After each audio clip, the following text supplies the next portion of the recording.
and 9 times out of 10 it works. But then there's occasions where maybe there's something we haven't, and we kind of play the same way, kind of piggybanks into making subs in the 85th minute. Like, do you think you could be a bit more proactive in that? Like, where are you at with that? Yeah, look, we can all improve, can't we? We can all be 100%. slightly better. You're looking to develop and learn. I'm sure this summer he will have reflected on his own performance and thought, right, how can I get better? I speak to a lot of coaches, and that is something that all coaches do.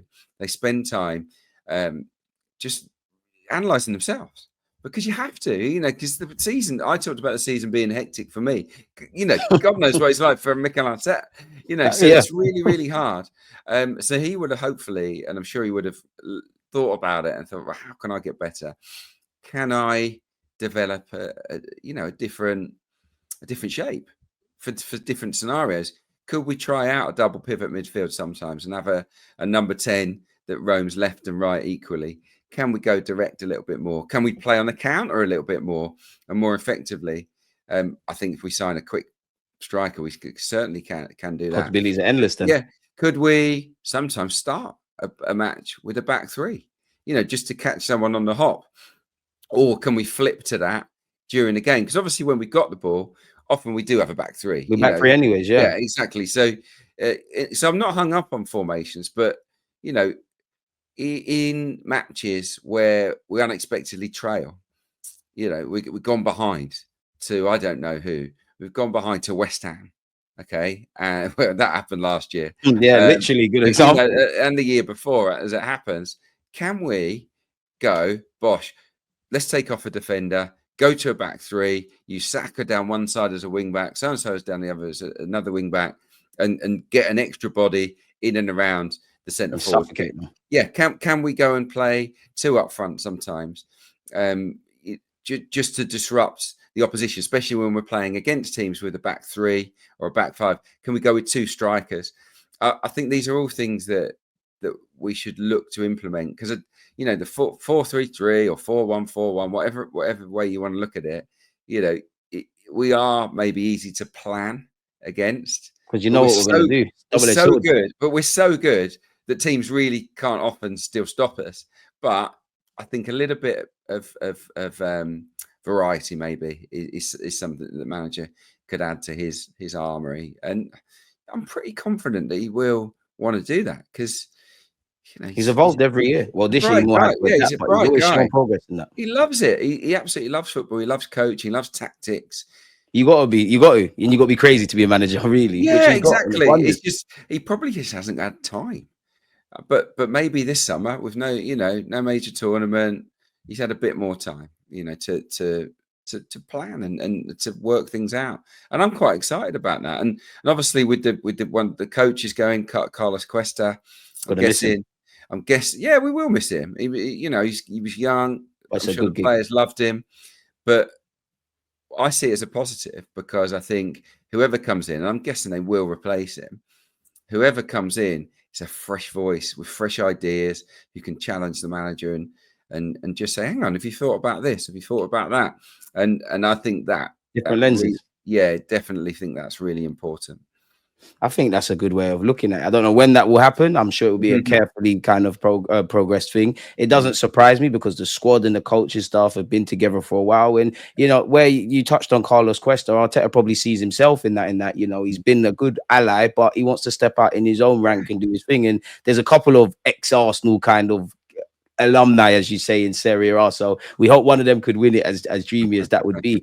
Because we've kind of been touching on tactics, Adrian. Do you feel, maybe not necessarily in terms of numbers, but could we do with 2 or 3 players that deviate away from the script or what our Arteta system players would be? For instance, there might just be a touchline winger that is just going to take people on and isn't necessarily something typical, but just on the topic of being unpredictable, quote unquote.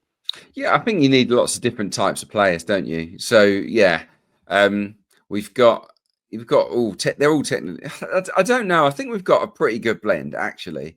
What we've lacked is a bit more explosiveness. Yeah, up front, certainly. So, that's the key. We need a striker that's a prolific goal scorer, but B, also someone quick. Is going to run and really go and test defenders and allow us to slide passes in behind or down the sides for them to chase so we can get up the pitch and to stretch the game. So, because obviously if you've got a quick striker, it also forces defenders to drop back.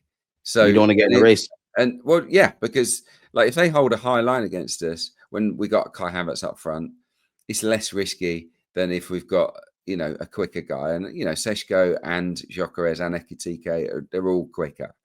Okay, and they'll all make those runs. So that means they'll have to at times drop off deeper. And if they drop off deeper, it should, in theory, There's gaps.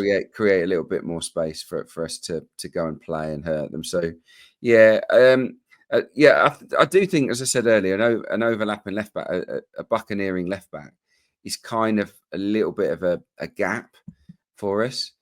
But I'm trying to think of other gaps. Really, I don't think there's any major ones now. It's just more Stardust quality we need to bring in. Exactly.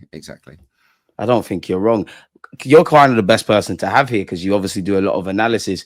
How do we? Well, obviously you're not Mikel Arteta, and I'm sure he's got his ways. But I'd say for the last 2 years, low blocks or compact units has been an issue of ours. Now, to me, you either stretch the opposition, which we've been alluding to, or you get the more Wenger-y kind of players that are great in the pockets. We've got a couple of players I'd describe as that in the squad. But how could we go about that? Because that is something that's an issue against us now. Yeah, definitely is. It's the speed of passing for sure. Like you touched on that earlier, it is having that pace option. You know, someone, because even against a low block, if you've got someone that wants to make a little run down the sides, even if it's a 5-yard run, a 10-yard run, you can slip them in. You know, that scares defenders. But yeah, it's not easy when you come up against these mass ranks. I mean, obviously having a tall guy, you know, Havertz is big, but you know, you got to get a Marino in the box. You got to get Havertz in the box. Seshko, you know, he's massive. You know, if he was to join, then you know, against that low block, you could put those balls into the box with a bit more hope of someone getting on the end of it. For me, it's where we cross from as well. I think too many crosses last season come from too deep.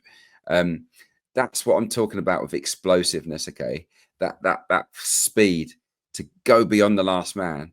And if you can do that against low blocks, what can they do? If you can get to that byline, chop it back, it's a nightmare, absolute nightmare for them. So that's what we need. We need speed, explosiveness, directness to get to the byline, to either flash it across the face of goal or cut it back for players to score. And we, you know, cut inside on the edge of the box, looking to make something happen. We're great at it, but we have to have a bit more in our armory against those stubborn teams. So that's why we're looking at Gyokeres and Seshko. That's why we're looking at powerful runners. Yeah, exactly. Yeah. I think you're bang on, and maybe I'm a bit naive, but especially when we play low blocks, I mean, there's never a bad time to score. If you could do that in the 90th minute or in the first minute, great. But for me, against low blocks, the quicker you score, the better, because they might stick to the script. But obviously, this is football, innit? They have to attack us. That opens up spaces, like what you've alluded to. Fast starts are massive against these. Exactly. Teams. Yeah, so you've got to get one up, get just in their face, get one up, and then they're in trouble because basketball match. They can't low block us then. The other point I want to make is in midfield. I think the profile of our midfield, and I think you touched on this, I think you alluded to this, the profile of our midfield has maybe been a little bit too big. Like, I like us being big and powerful, but, you know, if you've got Partey and Rice and Marino, and you've got Havertz even there coming into midfield sometimes, like, they're all good players, but are they speedy? Are they quick, nimble, around the court? Are they Santi Cazorla? Are they Mikel Arteta? On my life, or just, I was about to say that. Yeah, exactly. So it's those little guys that we're talking about. So Zubimendi, he's a little bit more nimble, isn't he? He can get it. He just flick it around the corner. He's sharp. Ødegaard, sharp. But that's the profile of player. And Eze would bring that, wouldn't he? Because he's perfect for that. Really quick across the turf, good in tight areas. Those are the sort of players you want against the low block teams as well. So, there's a lot to think about. The makeup of the squad is so important.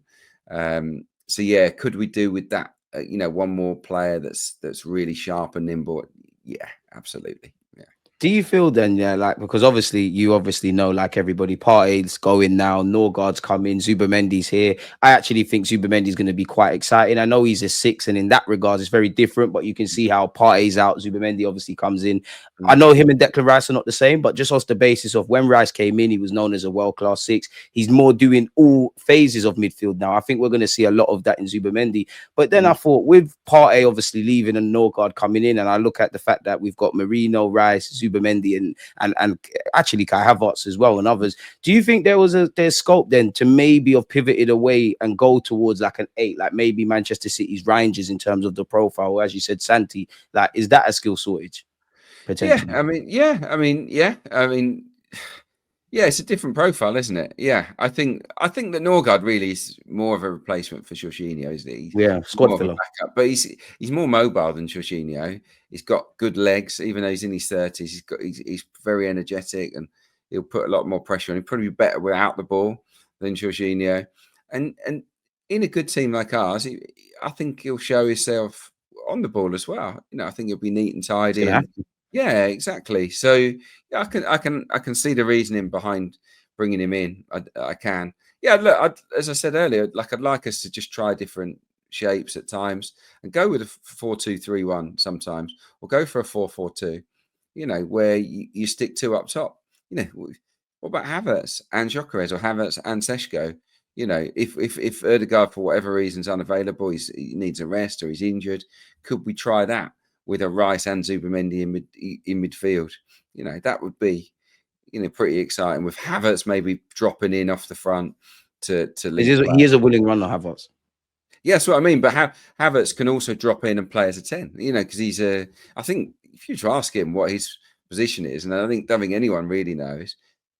I think he's probably his best as a striker, but as a proper number 10, I think he could do it. I don't really see him as that 8 guy particularly. He can do it, but it's not his best. I think playing just as a support striker, that could work really well. So He's very maybe that. intelligent off the ball. Yeah, he's a brilliant, intelligent player. He can do everything. I'm a fan of Havertz. He's smart. His movement is unbelievable. He's very Yes, intelligent. yeah. So Havertz sort of up with the main striker, like a quickie. That excites me. But then, obviously, could we see Erdegaard playing a deeper role this year, a little bit like Santi Cazorla did in the end? I think He he can do that. came back in and played there. So look, a lot will depend on injuries and who's fit and available, because you will have to adapt. But yeah, look, once we've done our business, I'm pretty sure that the fabric of the squad's going to be strong. I don't think you're lying, man. You've been touching on it, yeah. What do you make of the adaptation period? Because as you can see, I'm very bullish about Zubamendi in all Yeah, phases. I understand, I think a lot of Arsenal fans, unfortunately, are probably over it now because we've been linked with him for a number of yeah, years. We're just happy to see that yeah, one drawing conclusion. But it's yeah. like that. What do you think of the adaptation period? Because whether it's a young guy like Sesko or someone that's 27 scoring goals for fun like Gyökeres or Zubamendi, we kind of want them to hit the ground running, in which I'm sure we'll put our best foot forward in that regards. But they are human. They are adapting to new teammates and leagues and Yeah. things of that ilk. So what do you make of that dynamic? Well, I'd just get them in early, hopefully. Maybe we're waiting for the 1st Hopefully of this July. week. Yeah, yeah. Hopefully we're waiting for the 1st of July, for the financial year, for the clubs that you're buying them off, because they might want to say, they might have asked us to, let's not announce it, or let's not do the deal until July, because Scratch my back, I'll scratch yeah, yours. exactly. Yeah. So pre-season's massive, isn't it? And for the adaptation, obviously, yeah, the Premier League is, but I don't see it as being a problem for Zubamendi at all, really. I mean, yeah, physicality wise, he's obviously not as big and strong Culture shock. as some of the guys, so they might try and knock him around a bit. But I think he's so good that maybe they won't be able to get near him. That's my hope anyway. Intelligent. And the Premier League is more European now than it used to be. True. There aren't many teams that rough you up like they used to. They all want to play good football. They're all technically good these days. So yeah, it's less of an issue. Yeah, it's just the speed, the intensity of Premier League football is the thing to get used to. Hopefully, Zubamendi will be fine. I think the strikers will be fine, because whoever comes in, I would expect them to kind of rotate with Havertz a little bit. And I like rotating strikers. because I think you have to be sharp. You have to be There's too many explosive. games. We need to. You don't want to burn them out.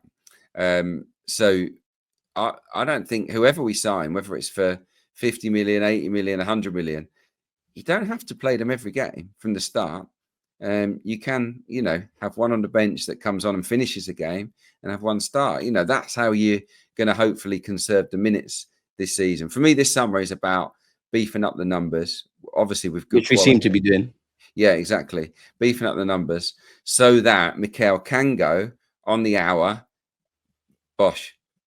Thank you very much, Kai. On you go, Victor or Benjamin or whoever it is. Go and finish the game for us. Because it's not just about the starters, but because we were so stripped last year for injuries and whatnot, our bench was weaker than almost every other team in the Premier League at times. Barely had a bench to put out, really. Exactly. So that's the big hope is that that will change this year.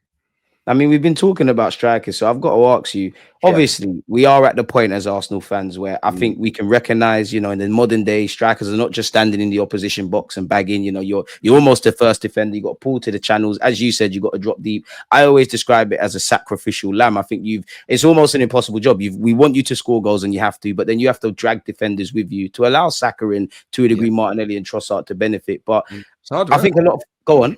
It's hard work playing up front. I did it sometimes. As a winger. Yeah, it must be mad, man. You make him run after run, and a lot of the time you don't get the ball. And so people only care if you score, really. Yeah, exactly. You got to be fit and you got to be sharp. That's why I'm saying, City do it with Haaland, and I think it's a bit detrimental. I think obviously the arrival of Marmoush will help him there, but you can, and maybe that's why Haaland doesn't move much because he knows he's going to play all the time, and he has to conserve his energy for the right moments. But if you've got enough numbers, you can go to your striker and say, right, just give us everything for 55, 60 minutes. And then come off. Yeah, exactly. So it's really important because you've got to drag defenders, especially if you play for Arsenal, where they know that they're scared of you, they're going to get defenders back. It's a tough job. Yeah, you've got to drag people out of their comfort zone. And the only way you do that is if you run. So we need some really sharp players this year, and hopefully we'll get them. I'm dreaming, but can I dream of 2 strikers arriving in the summer? I know I'm dreaming, but where would you be at with that? Yeah, I know I'm dreaming. Well, I mean, you've got Jesus who's there. You see, we forget about him, but I mean, I don't know when he's going to be fit and speedy recovery. Jesus. But if we got 2 strikers and Havertz and we got Jesus, then maybe that is overkill. I don't know. I think the key is to get a goal-scoring wide player. That is the key to not needing 2 strikers. Like what Liverpool had with Mane and Salah. Exactly that. So, you get Rodrigo, you don't need 2 strikers because I think he will chip in with enough goals. Look, I don't think the budget will surely permit. I don't know. Yeah, we don't have a bottomless pit. I don't think, no, exactly. I think you have to be realistic. So it's who. And, I am a little bit on the fence. I've got a very open mind on it. I could form an argument for the 2 names that we've been talking about for God knows how long. I can form to say why each. So all right. Well, let's start with Gyokeres. I think Gyokeres has that explosiveness. He is explosive and he works hard, and he will run down the side of defenders. He'll go left, he'll go right. He will be a nightmare for centre backs. Strong man. Yeah, and he's strong. And he's for now. And I'm not worried really about the leagues that he's played in because, the Championship, okay, it's a different level to the Premier League, but he was great in the Championship. And then it's not easy to bag in the Championship. No, and players that have bagged in the Championship have also bagged in the in the Premier League. Exactly. Look at Liam Delap, for example. Chelsea have snapped him up. There's no issue, is there? Actually, quite a similar style of player. He's a bit older. He's probably got less to his game. I'll say, he's maybe not got an amazing touch, and stuff like that. Has he got that much skill? Maybe not. Does he score that many headers? A few, but but what he will do is he'll one touch, bosh. He'll stick it bottom corner. Once he gets in the stride, he'll smash it in. He'll run down the side and score. He'll score different types of goals inside the box. can hit free kicks as well if Yeah, ever wants yeah, to. it's good penalty taker as well. So I think that he will score loads for a team like Arsenal that will create plenty. So I'm not worried about Gyokeres.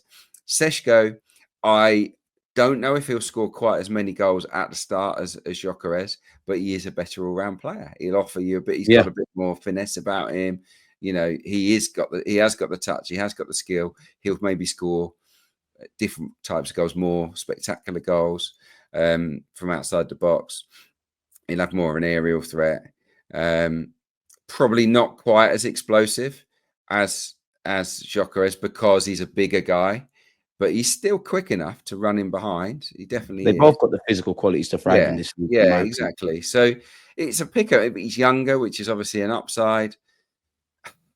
For me, it would, and I know this might sound silly, but for me, it would be, I'd want, if I was Mikel Arteta, it would almost come down to my chat with him.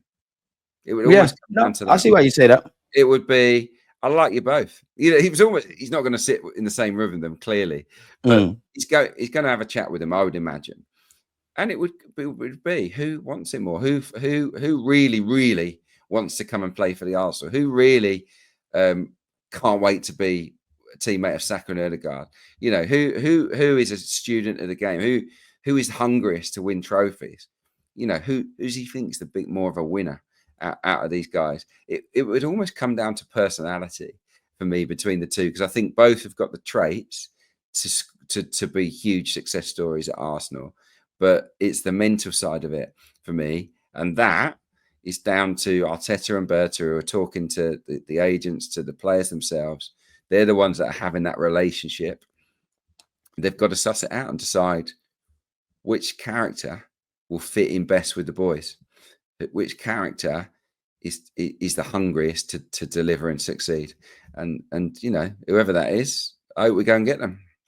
It's a tough one because I can see the potential risks around both signings. I can see the potential, upkeep. I think the one thing that I would kind of sway me, because Sesko is more my sort of player, and I think personally, without knowing anything, that's the one we want. I just think, like what you said, Gyokeres he's a bloody good player, and it's right now mode kind of thing, and he's had some highs and lows in his career. So you've kind of got that kind of headspace. You've done it in the Championship, you've done it in Portugal. I mean, people can laugh at the Portuguese league, but he's playing for one of the biggest clubs there. He's having the desire to get over the line. I don't know how Sporting Lisbon fans looked at it, but they could have taken what I would say is a conventional footballing view, like, oh, why are we signing a striker from the Championship?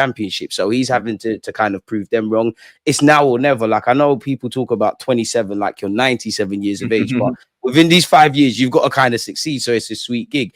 I like Sesko. I think where you look at our team, we've developed that kind of late teens to mid-20s all across the side. So obviously Sesko ties into that. We've been linked with Seskos for years. So if I take links for gospel, clearly we've been watching him. We know how he can help us in the short, medium, and long term. And I mean, fans would have to put up with either striker because they would have signed for the club. But I just feel fans are maybe impatient now, and they're kind of in win now mode. And I think Sesko would kind of be one of those players of tomorrow. Where you kind of were alluding to the mentality and providing an interesting perspective, as you was talking, I must admit, subconsciously I was going to Sesko because he speaks about like study, a bit like Miles Lewis Kelly, like studying Kobe Bryant and mindset and sleep. And I like his physical qualities. I know people don't want to hear it, but he can run very fast and he can jump very high on top of being a very good player. And I only care if you succeed at Arsenal, of course, but there is the scope of resale value and things of that ilk. So it's a weird one where you pivot in either direction. I personally think Sesko's the one, and I think Sporting are playing a bit of hardball, but I'm at the point now, Adrian, if I'm honest,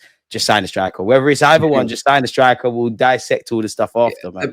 They're playing off against each other a little bit, exactly. But then each club is then probably trying to say, well, it's not just you. You know, Sporting want, man, they're desperate for Man United to be in the mix. You know, Leipzig are probably desperate for someone else to come in and threaten to scupper that move so that they can negotiate a better deal.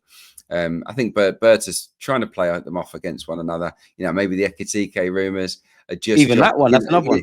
But even that, it could be just to jog Seshko or Gyokeres into make a decision. Yeah, make your mind up time, because otherwise we might go for someone else. It's a lot of that goes on. You know, I'm sure in the negotiations. So yeah, I think I'm 51% Seshko, 49 Gyokeres, because I think Gyokeres can make it work. You know, so I'm probably with you. I think Seshko probably suits the team more. He would fit in seamlessly, I'm sure. And he kind of is made for us. And for me, the every player has a different peak. Mine was probably when I was really young. But look at Michael Owen, for example, or Robbie Good Fowler. example. Their peaks were sort of 18 to 25. Beyond that, I didn't do that much. Most strikers score the most goals between 23 and 29. That's their peak years. That's their prime. So in that sense, Seshko would probably be the guy. Gyokeres, you've got a smaller window, but there's a lot I like about Gyokeres. Just think about that game we had against them. I know we battered Sporting, but he gave Gabriel and Saliba a tough time. Good run for their money. He gave it similar tough time as Isak did. Isak really terrorized. He's the only Premier League player that's outplayed Saliba and Gabriel. It'd be the dream, to be fair. Yeah, but exactly. But it's not happening. But Gyokeres did unsettle the pair of them. So that is an indication of the threat he would carry. So yeah, let's see. I'll be excited, whoever it is. Yeah, we'll just get behind him. But genuinely, the one I want is the one with the best mentality, and we don't know that. Yeah, because we're not privy to that info. We don't know that. So let's just trust the guys. I don't think you're wrong. You said Berta's name, and I've said Berta's name a few times throughout this. Just how big of a job does he have? Because he's got to get new deals done, which with Miles Lewis-Skelly and Gabriel Magalhaes, he's doing that. He's had to pivot with Partey not signing a new deal. Obviously, there's incomings. I'm not expecting you to do everything, but it is kind of your job with everyone. So that, for me, two things. We leave the window feeling like we've got the depth. So even if it does play out in terms of injuries like last year, we're able to cope. And like what we've been talking about, we've got a left winger, we've got a striker, we've centre mid sorted. We feel a lot better about our side. But for you, where are you at with Berta and his task at hand? Oh, yeah, look, he's new. You want to make a great impression. You talk about hunger. We just mentioned it there with players. This guy's just walked in the building, comes with a big reputation. He's massive rep. He's got to be hungry to deliver right away. He's not signed his deal and thought, I've made it now, have I? Because he's come from Atletico Madrid. Yeah, I think it's a step up, but that's a big club at Atletico anyway. So, this is a fresh start for him, and he will want to make an impact. And this is his time. And I think in the past, maybe with Edu last summer, maybe Edu's eye was on his next job. What am I going to do? I believe that. Yeah, so maybe he wasn't as hungry last summer. Maybe it was like, maybe we can wait till January if we can't get the right player. And that turned out to be a mistake, didn't it? Because we didn't have the squad to challenge on all fronts, unfortunately, last year. The task in hand now is give us a squad that can make us challenge for every trophy. And yeah, he's a tailor-made for this job. With Edu as well, by the way, he fell into it. He's a former footballer. With Berta, it's a job he's been doing this job for a while now. He's got loads of contacts.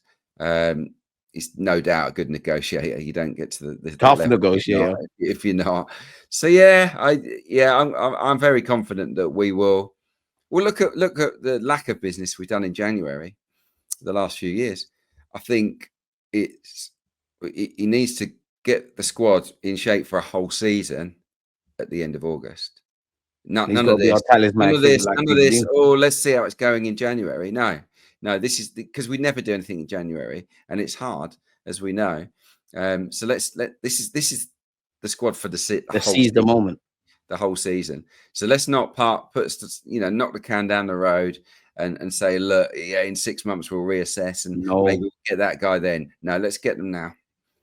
I don't think you're lying, man. I feel that's the thing with me with Arsenal and what we're doing at the moment. It's like in the past, obviously, I'm appreciative of where we've gone to where we are now. The future, I don't know where it is. I just feel when it's all said and done in these last 3 years, 3 different reasons, but we have finished second. So that tells me there's something here, but we've not got over the line. Let's exhaust every option so that we can seize the present. Liverpool could fall off a cliff, but at the end of the day, they won the Premier League last year. And I want that to be us. Like I do a lot of talking about the nuances and fine margins, but I just feel for as good as we are, we're never on the right side of those. I would love to be on the right side. And it's just about doing that, if I'm completely honest with you. And mainly, especially in the attacking rank, I would say, Adrian, it's like it really is just Bukayo Saka, if I'm honest. I know Kai Havertz and other players have chipped in, but I want Saka to not feel that kind of burden. What do you make of... Go on.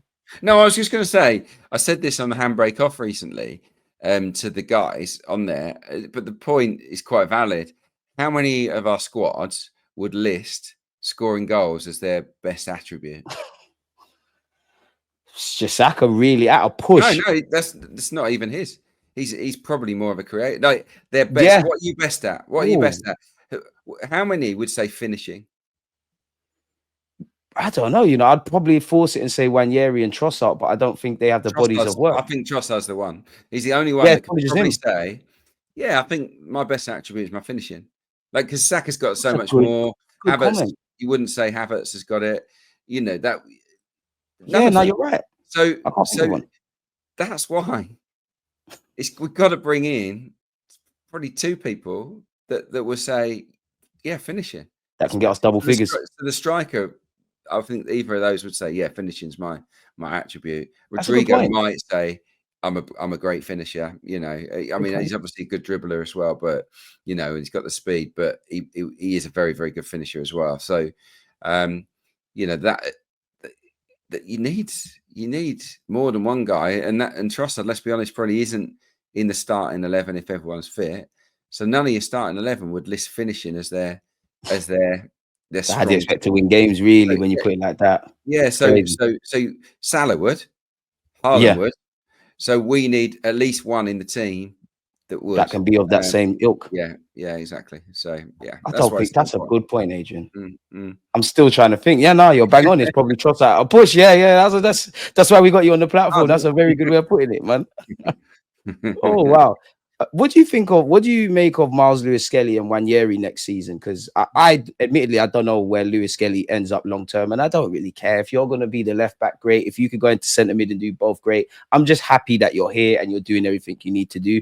I personally feel with Wanyeri and big him up for winning the under-21s championship, but I feel at this moment you're probably seen as a right winger, a bit like what Wenger used to do with creative players, where they end up centrally long term. You're going to play out wide.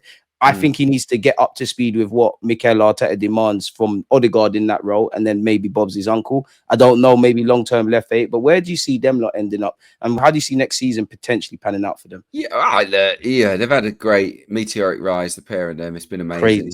Yeah, just brilliant. Yeah, look, I just hope Miles can continue to develop and become even better, like in terms of his defending. Because we know on the ball he's just magic, so strong.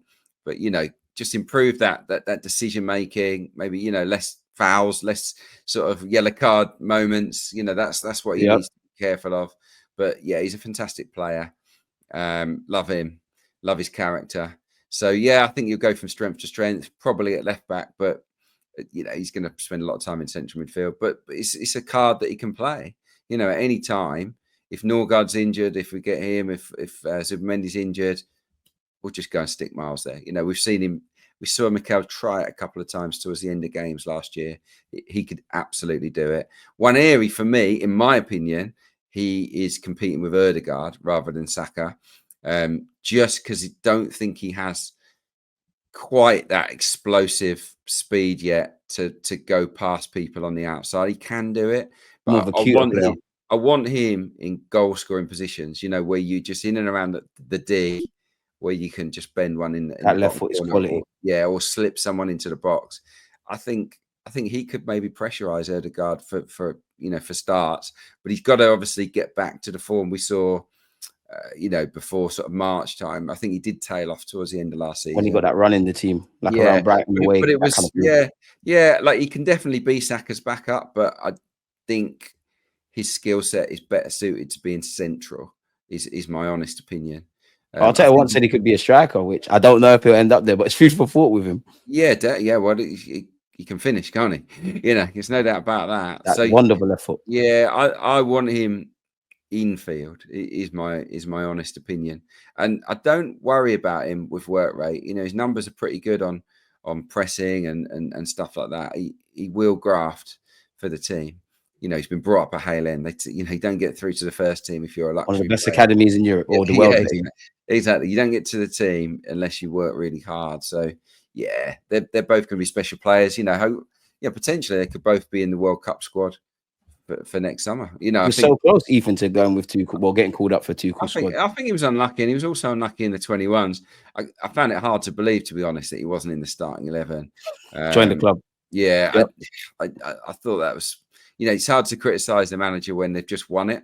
So, you know, Yeah. I can't really say too much to Lee Carsley, but for me, he should have been in the number 10 role for England. Youngest in the squad as well. Yeah, he should. Yeah, and maybe that's why he was sort of on the periphery a bit. But you know, for me, he's better than Hutchison. He's better than McAtee. You know, Harvey Elliott, you can't quibble with that. He delivered for England under 21s. But I think Waneri and Elliott could have been used in tandem behind a striker potentially. So he's a bit unlucky there. But he does need a good. He needs